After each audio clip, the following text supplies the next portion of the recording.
Walk into any dealership and ask what's reliable. They'll point you to a Honda Civic, a Toyota Corolla, maybe an Accord if you're lucky. But what if I told you there are 3 cars sitting right there on the same lot that will outlast all of them and cost half as much? Because here's what nobody's saying. These 3 vehicles have better reliability ratings than the cars everyone's fighting over, lower repair costs than the so-called bulletproof options, and they're collecting dust because buyers don't even know they should exist. I've spent 22 years in this industry, and I'm watching people overpay for brand recognition while these 3 just wait for someone smart enough to look past the badge. See, the used car market isn't based on what works. It's based on what people think works. For the last 20 years, buyers have been programmed to believe Honda and Toyota are the only brands that won't break down. And don't get me wrong, they're good, but the market has changed. Modern sedans from brands people ignore have caught up, sometimes surpassed. Yet they're still priced like they're unreliable garbage because the average buyer refuses to look past the name on the grill. I had a guy last month ready to drop $16,000 on a 2015 Civic with 95,000 miles. Walked him over to a car I'm about to tell you about with 68,000 miles for $10,500. Same reliability scores, better features, $5,500 less. He thought I was joking. Bought it anyway. Hasn't spent a dime on repairs, so don't click away because I'm about to show you the 3 cars that offer premium reliability at discount prices, and one of them might genuinely shock you. Let's start the countdown with number 3. Number 3, Hyundai Azera. Coming in at number 3, the Hyundai Azera. The full-size sedan nobody wanted because it says Hyundai on it. The Azera is Hyundai's flagship sedan. On paper, it competes with the Avalon and the Maxima, loaded with features, V6 power, spacious interior. But here's the problem. People see Hyundai and immediately think cheap economy brand. Now here's where it gets interesting. The second generation Azera, 2012-2017, shares its 3.3L V6 Lambda engine with the Genesis. That's the same powertrain that won Ward's 10 best engines. The same engine Hyundai used when they were trying to prove they could build luxury cars. This isn't some economy 4-cylinder. It's a 293 horsepower V6 with a timing chain, not a belt, that's rated for the life of the engine. According to Consumer Reports, the 2014-2016 Azera has above average reliability across the board. J.D. Power ranked it 4th in its class for dependability, ahead of the Nissan Maxima and the Chevy Impala.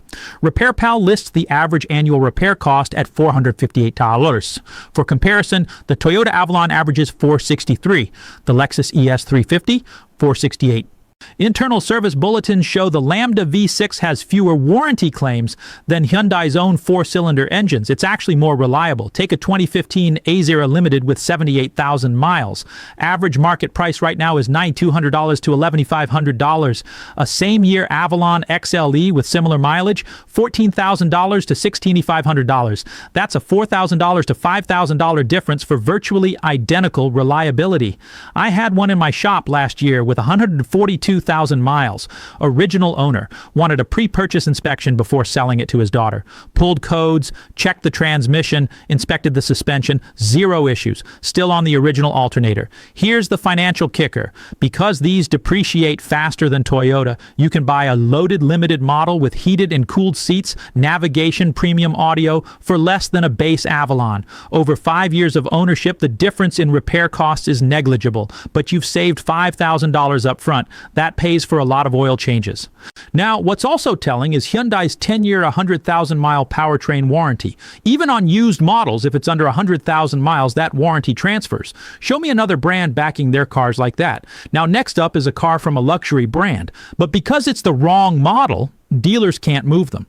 Number 2, Lexus GS350. Down to number 2, the Lexus GS350, the forgotten Lexus that drives better than its siblings. The GS is Lexus's sports sedan. Rear-wheel drive, sharp handling, aggressive styling. On paper, it's the enthusiast's Lexus. But here's the thing. Everyone buys the ES or the RX instead. Here's the secret. The 4th generation GS350 2013-2020 uses Toyota's 2GR FSE V6.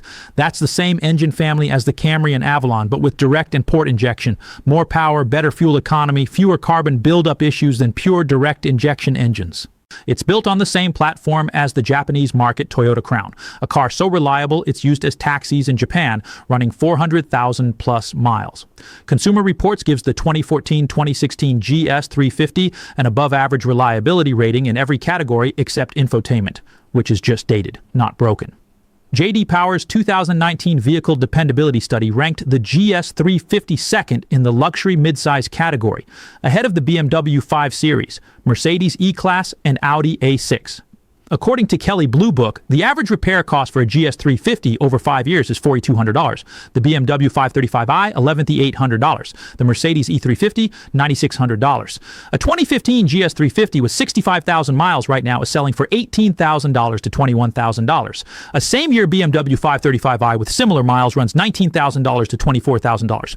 But here's the difference. Over the next 3 years, you'll spend $3,000 on the BMW in maintenance alone. The GS, maybe $800. I've worked on GS350s with over 200,000 miles. Original engine, original transmission. One customer bought his in 2014, put 187,000 miles on it. Total repair costs excluding maintenance, $1,400. That's it. Here's the financial reality. The GS depreciates faster because it doesn't have the brand cachet of German luxury, but mechanically it's superior in reliability. Over 100,000 miles, that means an extra $7,000 in your pocket compared to a 5 Series. Now, what's also fascinating is the resale data. GS350 owners keep them longer than ES350 owners. Why? Because once you drive one, you realize it's the better car. The market just hasn't figured it out yet.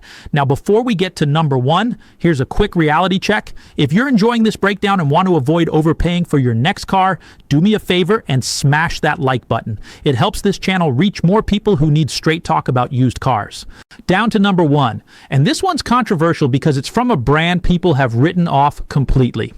Number one, Ford Fusion. So now we're down to number one. The car mechanics buy for their own families. We're talking about the second generation Ford Fusion, specifically the 2013 to 2016 models. The Fusion is Ford's midsize sedan. It competed with the Accord and Camry for years. Good reviews, decent sales, but here's the problem. It's a Ford. An American brand bias in the sedan market is brutal. Here's what nobody tells you. The 2013-2016 Fusion was designed alongside the European Ford Mondeo. That means it was engineered to European standards, tighter tolerances, better materials, more durable components.